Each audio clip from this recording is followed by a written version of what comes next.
there, superstars. I want to call your attention to another headline when it comes to COVID-19. Our children now at risk of some of the complications of this pandemic.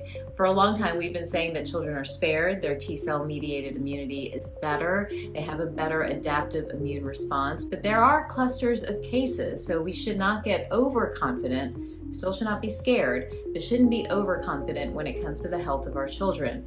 What we're finding is that Kawasaki's disease, which is an inflammation of the blood vessel, has been linked to a positive COVID result in a cluster of cases both in New York and in Italy. And so the complete connection is not 100% understood, but there's something there. So I think it's a warning for all parents like myself to again continue to pay attention to your child's health. Make sure they're eating a healthy diet, low in sugar, high in greens and high antioxidant foods, maybe supplementing them with vitamin D, which we're finding in study after study with calls for the government to change their recommendations of vitamin D supplementation has become sort of something that is no longer just a myth, but being proven in science. So vitamin D, maybe supplementing about 1,000 units over the next month or two should be helpful, upping their vitamin C, and then making sure they're getting consistent sleep. These are ways, in addition to hand washing, making sure that they're practicing safe social distancing rules and not being in large crowds.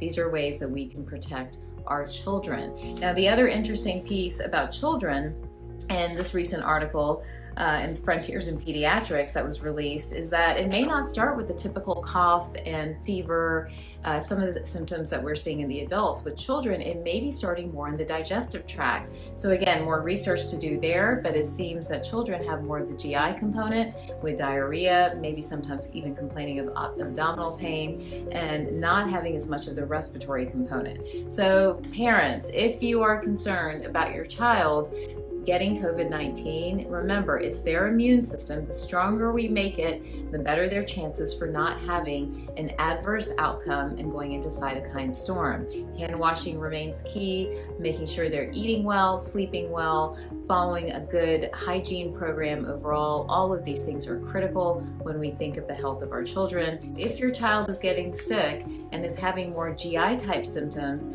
I think it's important to talk to your doctor and maybe get testing for COVID-19. I hope that's helpful information. Again, we don't want to live in fear, but we want to be informed, stay superpowered, stay healthy, and I will talk to you soon.